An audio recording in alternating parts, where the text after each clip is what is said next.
আবারও স্বাগত একুশে বিজনেসের সঙ্গে আছে আমি সাদাত হাবিবি সেতু। দর্শক, আপনারা নিশ্চয়ই জানেন যে গতকাল পুঁজিবাজারে একটা বড় ধরনের ধস আমরা দেখতে পেরেছি এবং সেই ধসের পরের দিন এসে আজকের অবস্থাটা একটু আপনাদেরকে চট করিয়ে দেখিয়ে দিতে চাবো। আজকের পুঁজিবাজার গত দিনের তুলনায় অবশ্যই ভালো রয়েছে। আমরা দেখেছি সূচকের পরিবর্তন হয়েছে 132.41 পয়েন্টের, 5141.41 পয়েন্ট এই মুহূর্তে ডিএসই এক্সের অবস্থান করছে। যদি আজকে আমরা কোন কোন শেয়ারের দাম বেড়েছে, মানে কতগুলো শেয়ারের দাম বেড়েছে কমেছে সেই তুলনা দেখি, তাহলে দাম বেড়েছে 356টির, কমেছে মাত্র 14টির এবং অপরিবর্তিত রয়েছে 18টির। গত দিনের তুলনায় মানে আপনি নির্ধারিত বলতে পারেন অনেক ভালো। এবার একটু টার্নওভার দেখে নিব, আজকে কি পরিমাণ শেয়ার, কি পরিমাণ টাকার শেয়ার বাজার হাত বদল হলো সেটাও একটু দেখে নিতে চাই। এবং যে পরিসংখ্যানটি আমরা পেয়েছি যে 416 কোটি টাকার শেয়ারের হাত বদল আজকের দিনটায় হয়েছে সপ্তাহের দ্বিতীয় দিবসে। দর্শক, পুঁজিবাজার নিয়ে আমরা আরও বিস্তারিত কথা বলবো এবং এই বিষয়ে কথা বলতে ঢাকা স্টক এক্সচেঞ্জ ডিএসসির সাবেক senior vice president Ahmed Rashid Lali আমাদের সাথে যুক্ত রয়েছেন। আহমেদ রশিদ লালী, নিশ্চয়ই আপনি আমাকে শুনতে পাচ্ছেন। আপনার কাছে একদম শুরুতেই জানতে চাই, গতকাল দিনটাকে কিভাবে ব্যাখ্যা করবেন? মানে গতকাল দিনের যেই পতনটা আমরা দেখতে পেলাম, 13,000 কোটি টাকা মার্কেট থেকে উধাও হয়ে গেছে বলে সংবাদ মাধ্যমে খবর এসেছে, কি বলবেন? ধন্যবাদ। দেখেন, বিষয়টা হচ্ছে যে আমাদের এই যে এখন একটা অস্থিরতা চলছে, এটা দুইটা কারণে চলছে। একটা হলো যে আমাদের যে মিডল ইস্টে যে যুদ্ধের অবস্থা, সেটা একটা, বিকজ এখানে এনার্জি একটা শর্টেজ হবে বলে একটা আশঙ্কা করা হচ্ছে, যে এনার্জি এবং মানে টোটাল এনার্জি, গ্যাস এবং তেলের এই আশঙ্কা দিয়ে বাজারে একটু ইয়ে হচ্ছে। দ্বিতীয়ত হলো যে আমাদের কিছু সেল হচ্ছে, যে সেলগুলা মানে একটু বেশি হয়ে যাচ্ছে, লোডটা নিতে পারছে না বাজার।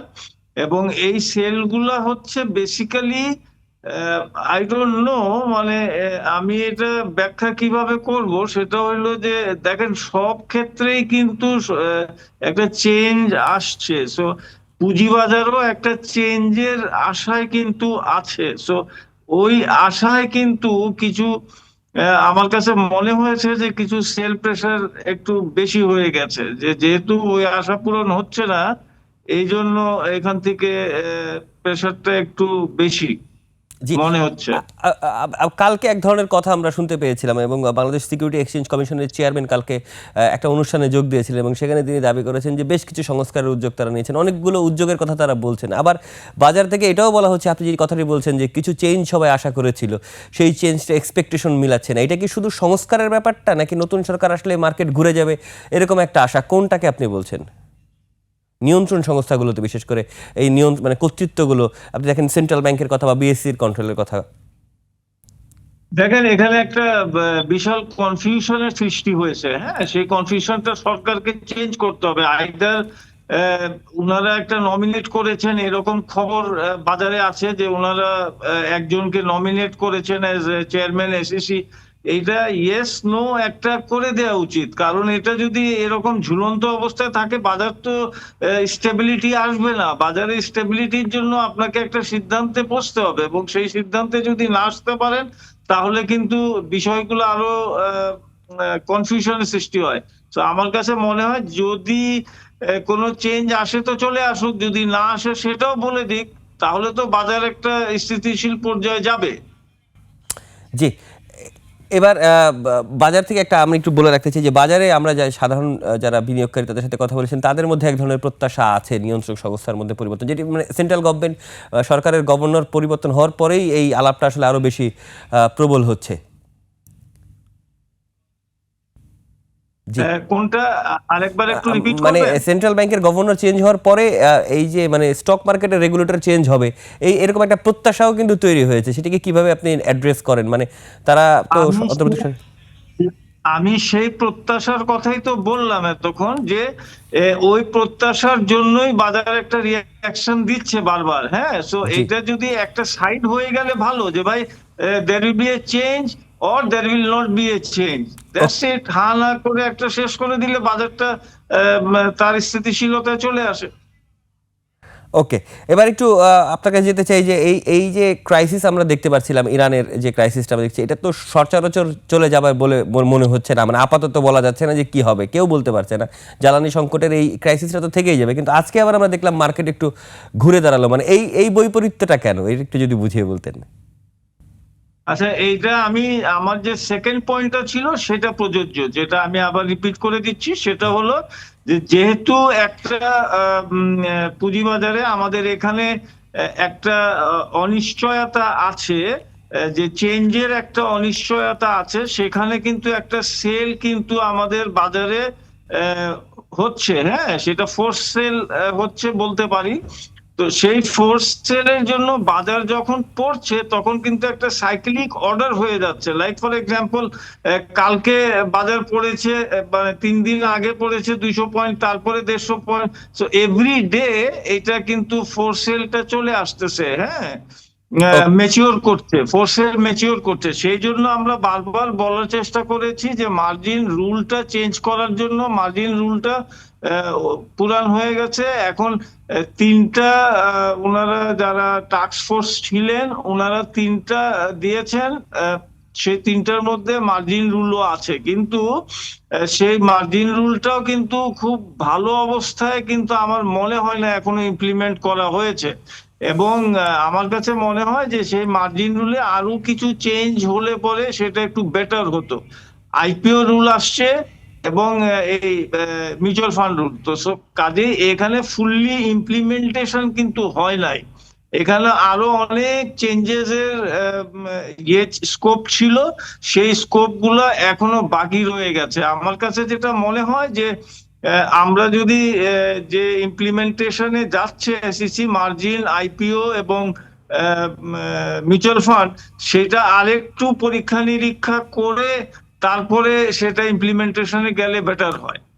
ওকে, আমরা গতকাল পরিকল্পনা এবং অর্থ উপদেষ্টা হিসেবে যিনি রয়েছেন মাননীয় প্রধানমন্ত্রী, তিনি একটি অনুষ্ঠানে বলেছেন যে তিনি চান যে পুঁজিবাজারকে জনগণের হাতে তুলে দিতে, মানে এই এই বাজার যারা বিনিয়োগকারীরাই নিয়ন্ত্রণ করবে যে কিভাবে সবকিছু চালন করা হবে। আবার আপনি টাস্কফোর্সের কথা বলছিলেন, আগের সরকারের কিছু সংস্কারের দায় রয়েছে পুঁজিবাজারের উপরে, সেটা আপনাদের বিনিয়োগকারীদেরও, একটা বিনিয়োগকারী ক্ষুদ্র বৃহৎ বা বিশ্লেষক সবারই একটা চাওয়া পাওয়ার জায়গা রয়েছে। আপনার কাছে কি মনে হয় যে এক্সিস্টিং নেতৃত্বগুলো, সেটা ডিএসি হোক, সিএসি হোক, এসিসি হোক, তারা কি আসলে এই এই যেহেতু পলিটিক্যাল সরকারের এক ধরনের এজেন্ডা থাকবে, তার একটা রাজনৈতিক পরিকল্পনা রয়েছে, সেইটার সাথে কি খাপ খাওয়াতে পারবে? মানে হোল সেটটা আপনার কাছে কিরকম মনে হচ্ছে? ইমপ্লিমেন্ট যেই টিমটা করবে, সংস্কার, নতুন অ্যাম্বিশন, সবকিছু মিলিয়ে কোন কোন কি দিকে যাচ্ছে বলে মনে করেন?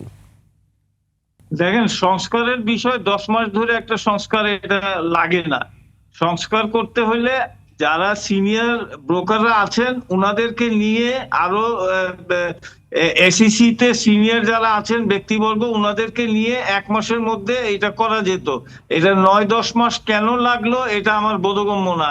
2 নম্বর হলো যে দেখেন, এই সরকার কিন্তু বিএনপি সরকার ইলেকশনের আগের থেকে ওনারা কিন্তু একটা বলে আসছেন যে এই সরকার যদি ওনারা গঠন করেন তাহলে পুঁজিবাজারকে ওনারা ওন করবেন। তারা দ্বিতীয়ত বলেছেন যে আমরা যে রেগুলেটরি রিজিম আছে সেই ডিরেগুলেটরি রিজিমে নিয়ে আসবো পুঁজিবাজারকে। এবং এই জন্যই ওনারা বলছেন যে বিনিয়োগকারীরা স্থির করবে, যেহেতু রেগুলেটরি রিজিম থেকে ডিরেগুলেটরি রিজিমে ওনারা নিয়ে আসবে পুঁজিবাজারকে। সো কাজেই যদি সরকার ওন করে এবং ডিরেগুলেটরি রিজিমে নিয়ে আসতে পারে তাহলে অটোমেটিক্যালি বাজার একদম ইসে চলবে, কি যে বলে আপনার, নির্বিচ্ছিন্ন ভাবে এবং উইদাউট এনি ইন্টারফারেন্স চলবে, যেটা বাজার ইন্টারফারেন্স কখনোই চায় না। সেই ইন্টারফারেন্স থেকে বাজারটা বেঁচে যাবে। জি, আপনি বলছিলেন যে 10 মাস লাগে না সংস্কার করতে, তার মানে হাইলি রেগুলেটেড একটা ব্যবস্থাপনা আমরা অন্তর্বর্তীকালীন সময় ছিলাম। সেই রেগুলেটিং টিমটা, মানে যেই টিমটা ডিএসসি, সিএসসি, এসিসি, সেই টিমটা কি বিএনপির এই নতুন ভিশনটা নিতে পারবে? এই যে প্রো পিপল ডিরেগুলেট করার চিন্তা ভাবনা, এই টিমটা কি পারবে, যে টিমটা রয়েছে? এটা ওই টিমের কাজ না, এটা সরকারের ফাইন্যান্স মিনিস্ট্রির কাজ। উনারা ডিরেগুলেটরি রিজিমে নিয়ে যাবে, সেটা উনারা এসইসি যে রেগুলেটর, সেই রেগুলেটরটা শুধু ওভারসি করবে, কোনো ব্যাড প্লে কেউ এটার সুযোগ নিচ্ছে কিনা বাজারে সেই জিনিসগুলো দেখবে। বাকি যা যা করণীয় একটা পুঁজিবাজারে যে কাজগুলো করণীয় সেগুলো স্টক এক্সচেঞ্জের উপরে ছেড়ে দেওয়া হবে। ওনাদের ওনাদের যে ইয়েগুলা ওই স্টক এক্সচেঞ্জ গুলাই দেখবে প্রত্যেকটা জিনিস, কোথায় সার্ভেলেন্স করতে হবে, কোথায় কি করতে হবে, কোন আইনটা প্রয়োজন, কোন কি, এগুলো সব এক্সচেঞ্জ গুলো করবে। So this is actually deregulatory regime mean করছে সরকার। আচ্ছা, মানে আমি বোঝাতে চাইছি যে আমির খসরু মাহমুদ চৌধুরী মানে তার যে টিম, মানে তিনি যেটা ভিশন দেখছেন বা দল হিসেবে বিএনপি যে ভিশন দেখছে, সেই ভিশন তো যারা আগের সরকারের সময় নিয়োগ পেয়েছেন তারা কি একই ধরনের ভিশন দেখবেন? মানে তারা কি পারবেন এই ভিশনটাকে কোনো করতে? কাজ করে নাই আগের সরকারের আন্ডারে। কোন যে অ্যাসিস্ট্যান্ট অ্যাডভাইজার করা হয়েছিল উনাকে, আনিস সাহেবকে, উনিও তেমন একটা কাজ করতে পারেন নাই। সামহাও বাজারে কোনো ডেভেলপমেন্ট কাজ হয় নাই 1.5 বছরে। তাহলে এই 1.5 বছরে তাদের এসএসসির প্রেসিডেন্ট বা ডিএসসির প্রেসিডেন্ট বা সিএসসির প্রেসিডেন্ট যারা ছিলেন, সেই 3জন প্রেসিডেন্টরা কি বিএনপির ভিশনটাকে ক্যারি থ্রু করতে পারবে বলে মনে করছেন? দেখেন, একটা সরকার সেটা বুঝবে কাকে দিয়ে ওনারা কাজ করাবে। সো কাজেই এটা সরকারের উপরে ছেড়ে দেওয়াটাই বেটার। কাকে দিয়ে কাজ করাবে, লেট দ্য গভর্নমেন্ট ডিসাইড। ওকে, আপনি এবার একটু শেষের দিকে যেতে চাচ্ছি। আমি একটু জানতে চাই যে এবারের যে অর্থমন্ত্রী, তিনি নিজে চিটং স্টক এক্সচেঞ্জের প্রতিষ্ঠাতাদের একজন, এবং এই টিমের ব্যবসায়ীদের অনেক মহল রয়েছে। একটু জানতে চেষ্টা করি যে যেই ধরনের ভিশনের কথা বিএনপি বলছে, আপনি কতটুকু আশাবাদী বা কোথায় আপনি দেখতে পাচ্ছেন যে না, এখানে ত্রুটি রয়েছে, যে ভিশন তারা দেখতে পাচ্ছেন সেখানে এই জিনিসটা নজর দেওয়া প্রয়োজন? আপনার পরামর্শ কি থাকবে?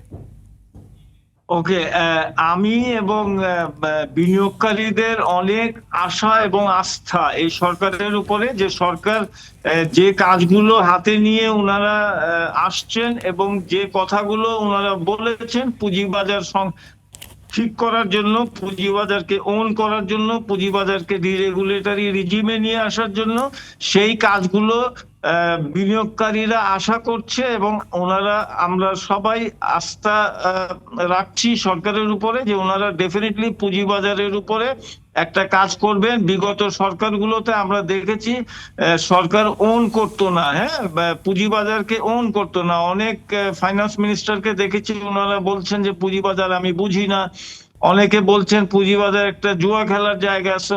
এই জিনিসগুলোর থেকে আমরা বের হয়ে আসতে চাচ্ছি এবং সে বের হবার রাস্তা এই সরকার আমাদেরকে দেখিয়েছে, সেই স্বপ্নটা আমাদেরকে দেখিয়েছে। আমরা চাই সেই স্বপ্নের টোটাল ইমপ্লিমেন্টেশন হোক। অসংখ্য ধন্যবাদ আহমেদ রশিদ আলী আমাদেরকে সময় দেওয়ার জন্য। ধন্যবাদ। দর্শক, আমরা পুঁজিবাজারের অবস্থা নিয়ে কথা বলছিলাম ঢাকা স্টক এক্সচেঞ্জ ডিএসসির সাবেক senior vice president Ahmed Rashid আলীর সঙ্গে। দর্শক, এবার নিচে একটা বিরতির পর দেশ বিদেশের ব্যবসা বাণিজ্য অর্থনীতির নানা খবর নিয়ে আসছেন মার্জিয়া প্রিয়সী। সঙ্গেই থাকুন।